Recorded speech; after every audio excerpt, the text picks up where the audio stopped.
Hello friends, मैं प्रीति Sharma YouTube के पढ़ो बड़ो चैनल में आप सभी का स्वागत करती हूँ। फ्रेंड्स, आज हम लोग यूपी बीएड 2023 का एंट्रेंस का फॉर्म के सिलेबस, इसका पैटर्न, इसका क्वेश्चन पेपर, ये सारी चीज़ें देखेंगे और इसकी टाइम पीरियड, पेपर कितने भागों में डिवाइड है, कितने नंबर का है और इसमें क्या क्या पूछा जाता है। तो आज का वीडियो बहुत ही इम्पोर्टेंट होने वाला है उन स्टूडेंट्स के लिए जो बच्चे बीएड करना चाहते हैं। और बीएड के लिए पहले तो जैसे फॉर्म निकली हुई है तो उसे फिल कर दीजिए आप बहुत सावधानी से। उसके बाद आपका एंट्रेंस होगा और एंट्रेंस में अच्छे मार्क्स लाना आपके लिए इसलिए ज़रूरी है जिससे कि आप मन चाहे कॉलेज को चूज़ कर सकें, और अगर और अच्छे मार्क्स आते हैं तो आपको सरकारी कॉलेज मिलने की संभावना है जिसमें आपके कम फीस में भी आप बीएड आसानी से कर सकते हैं। तो चलिए, आज बहुत ही इंफॉर्मेशन आपके पास लेके आई हूँ। और जैसे कि फॉर्म आ गया तो उसी हिसाब से हम पढ़ाई भी करना स्टार्ट करते हैं। तो चलिए देखते हैं। देखिए, हमारा यूपी बीएड 2023 का जो एंट्रेंस का फॉर्म आया है और इसका एंट्रेंस होगा, तो इसको देखेंगे कि ये परीक्षा, प्रवेश परीक्षा जो है कितने पालियों में बांटा गया है और इसका समय अवधि क्या है, इसके सिलेबस क्या है, इसका पेपर और पैटर्न क्या है। ठीक है, तो चलिए देखते हैं। तो देखिए, यूपी बीएड जो 2023 का जो फॉर्म आया है उस जो है एंट्रेंस परीक्षा को दो भागों में या दो पालियों में बांटा गया है, पहली पाली और दूसरी पाली। पहली पाली का जो समय है वो 9 से 10 बजे तक का होगा और दूसरी पाली का जो समय होगा 2 से 5 बजे तक का होगा। मीन्स कि 3-3 घंटे का ये पेपर होने वाला है। ठीक है, ये आप ध्यान में रखिएगा। अब आप कहेंगे कि किस तरह के क्वेश्चन आते हैं, तो ये जो है ऑब्जेक्टिव टाइप के क्वेश्चन आते हैं और इसके जो नंबर्स ऑफ क्वेश्चन हैं, मतलब मार्क्स कितने हैं, तो एक क्वेश्चन पे 2 मार्क्स मिलते हैं। ठीक है, और इसमें नेगेटिव मार्किंग भी है, तो ये ध्यान रखिएगा कि नेगेटिव मार्किंग भी है यूपी बीएड एंट्रेंस में। तो जो है यूपी बीएड एंट्रेंस का जो नेगेटिव मार्क किस आधार पे है, तो एक क्वेश्चन गलत करने पर आपके क्या हो जाते हैं, नंबर कम हो जाते हैं। कितने? 0.66 नंबर आपके माइनस हो जाएंगे। ठीक, तो ये तो रहा हमारा क्या कि परीक्षा जो है हमारा कितने पालियों में होगा, कितने घंटे का होगा, क्वेश्चन का पैटर्न क्या होगा, मतलब कि ऑब्जेक्टिव टाइप क्वेश्चन, कितने नंबर के क्वेश्चन होंगे और निगेटिव मार्किंग होगी कि नहीं। ठीक, तो ये तो समझ में आया। अब आ जाइए देख लेते हैं कि इन जो प्रश्न हैं, प्रश्न पत्रों की संख्या कितनी है। तो प्रश्न पत्र की 2 प्रश्न पत्र होंगे, पहली पाली वाले और दूसरी पाली वाले। ठीक है, फर्स्ट जो है पार्ट में जो क्वेश्चन होंगे, तो आइए देख लेते हैं कि फर्स्ट पाली में कौन कौन से सब्जेक्ट हमारे पूछे जाते हैं, वो कितने नंबर के होते हैं। ठीक है, और कितने टाइम पीरियड के होते हैं। तो देखिए, पहला जो प्रश्न पत्र है उसमें सामान्य ज्ञान पूछा जाएगा जो 50 नंबर का होगा और इसमें 100 अंक मिलने हैं। ठीक है, ये 3 घंटे का, मतलब कि ये जो फर्स्ट पाली का जो पेपर है वो 3 घंटे होगा।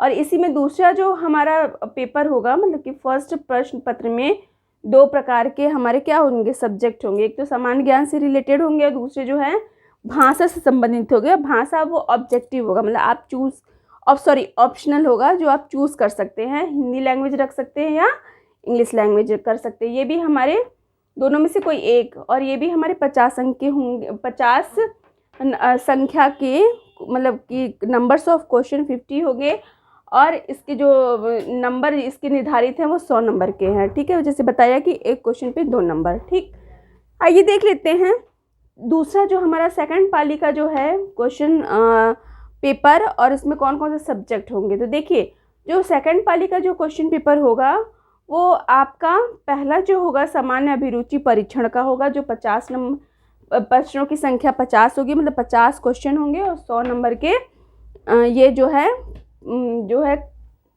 प्रश्न है आपके। ठीक है, ये भी 3 घंटे का होगा सेकंड पाली वाला। अब जो हमारा जो दूसरा जो हमारा है विषय योग्यता के आधार पे होगा, अर्थात आपने ग्रेजुएशन में कौन कौन सा सब्जेक्ट लिया है उसी आधार पे आपका सब्जेक्ट वाइज आप जो चूज़ करेंगे उस हिसाब से क्वेश्चन पेपर में क्वेश्चन आएंगे। जैसे कि 4 वर्ग है कला वर्ग के, जो आर्ट्स ग्रुप के स्टूडेंट्स होते हैं। ठीक है, उनके अलग तरह के पेपर आएंगे, मतलब उनके विषय से रिलेटेड आएंगे। इसके बारे में हम विस्तृत चर्चा करेंगे।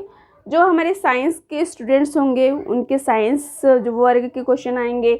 जो हमारे कॉमर्स वर्ग के या कॉमर्स ग्रुप के स्टूडेंट होंगे कॉमर्स के पेपर आएंगे। और जो हमारे एग्रीकल्चर या कृषि रिलेटेड जो हमारे स्टूडेंट्स होंगे उनके एग्रीकल्चर से रिलेटेड क्वेश्चन आएंगे। ठीक है, तो चलिए एक एक करके देख लेते हैं कि जो है अभी ये तो हो गया हमारा प्रश्न पत्र। अब इनको हम एक एक करके सिलेबस देखेंगे कि इनके सिलेबस में कहाँ से कौन कौन से सब्जेक्ट से क्या क्या पूछा जाएगा। तो आइए देख लेते हैं। जैसे कि हमारा सामान्य ज्ञान है पहला प्रश्न पत्र में, जो पहला जो विषय होगा सामान्य ज्ञान में। जैसे जनरली आपका जो सिलेबस है वो क्या होगा, इतिहास से संबंधित क्वेश्चन आएगा, राजनीति विज्ञान से, भूगोल से और विज्ञान से, सामाजिक विज्ञान से। सामाजिक मतलब जनरल साइंस में मोस्टली बायो से क्वेश्चन आएगा, और आपके खेल से रिलेटेड, ठीक है, स्पोर्ट्स से, और अवार्ड पुरस्कार और करंट अफेयर से क्वेश्चन आएंगे। तो ये हो गए आपके सामान्य ज्ञान के सिलेबस। ठीक है, इस जो सब्जेक्ट्स हैं या जो जिस विषय से क्वेश्चन और जिस क्षेत्रों से क्वेश्चन आएंगे। दूसरा जो हमारा भाषा रिलेटेड है, हिंदी या इंग्लिश। तो जो बच्चे इंग्लिश चूज़ करेंगे तो जर्नल सी बात है कि इंग्लिश मीडियम के बच्चे इंग्लिश चूज़ करेंगे और हिंदी मीडियम के बच्चे हिंदी चूज़ करेंगे। तो दोनों के लिए देख लीजिए कि इंग्लिश का सिलेबस क्या होने वाला है। तो इंग्लिश में टेंस आएगा, इडियम्स आएगा, फ्रेजेस आएगा, सिनोनिम्स आएगा, एंटोनिम्स आएगा, रीडिंग आएगा, कंप्रिहेंशन आएगा, वन वर्ड सब्स्टिट्यूट आएगा, है ना, सब्स्टिट्यूशन आएगा, वर्ड इरर आएगा, और फिल इन द ब्लैंक्स आएगा। तो ये हो गए इंग्लिश का सिलेबस। और हिंदी वाले में क्या क्या पूछेगा, तो हिंदी का सिलेबस जो है व्याकरण आएगा ही आएगा, उपसर्ग प्रत्यय आएगा, गद्यांश आएगा। गद्यांश मतलब वही ना, पैराग्राफ दे देगा और उसी में से 5 क्वेश्चन पूछेगा आपसे कि पैराग्राफ में से संबंधित क्वेश्चन निकाल के उसी पैराग्राफ को पढ़ के आपको आंसर देना होगा।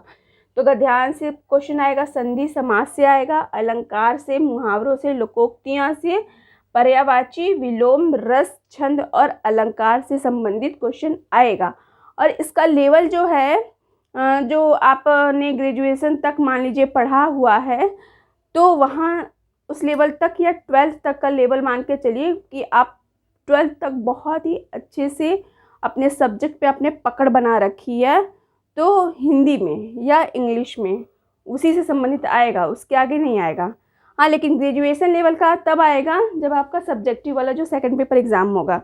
तो आइए उसके भी सिलेबस को देख लेते हैं।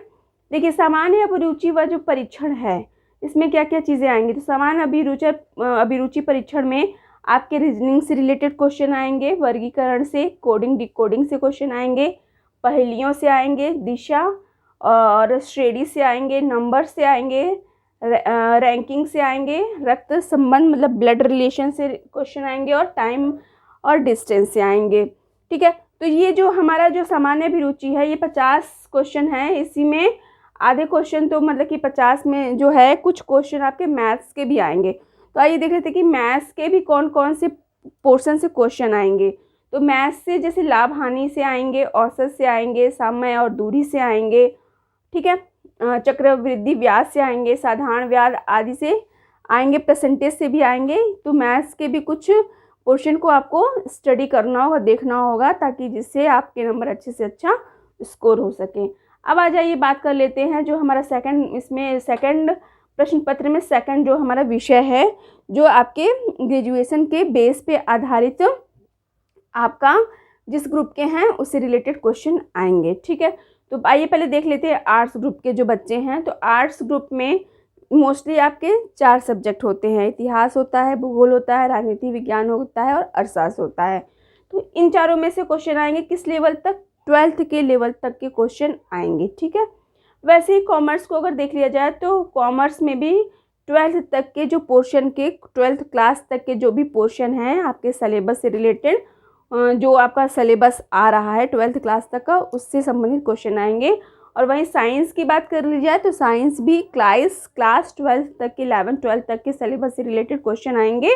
और एग्रीकल्चर में भी जो बच्चे एग्रीकल्चर ग्रुप के हैं वो भी 12th तक के क्लास तक के बहुत अच्छे से अपना जो है रिवीजन और एक बार स्टडी कर लेंगे। ठीक है, तो ये रहा जो है हमारे क्वेश्चन पेपर का पैटर्न जो बच्चे यूपी बीएड 2023 में भाग लेने वाले हैं और एक अच्छे शिक्षक के रूप में अपना भविष्य बनाने वाले हैं। तो आप सभी को मेरी तरफ से बेस्ट ऑफ लक और अच्छे से अच्छा कीजिएगा। माइनस मार्किंग है तो उसे भी ध्यान में रख करके आप एंट्रेंस दीजिएगा, बहुत कूल माइंड से पेपर दीजिएगा। और जो है उसमें आप थोड़ा बहुत तुक्का भी लगा सकते हैं अगर आपको लग रहा है कि हाँ ये नहीं ये हो सकता है तो, लेकिन ज़्यादा तुक्का लगाने की ज़रूरत नहीं है क्योंकि नेगेटिव मार्किंग है, ये आप ध्यान में रखेंगे। तो चैनल पे बने रहें और भी बहुत इंफॉर्मेटिव इंफॉर्मेशन आपके लिए हम लेके आते रहेंगे। तब तक के लिए नमस्कार।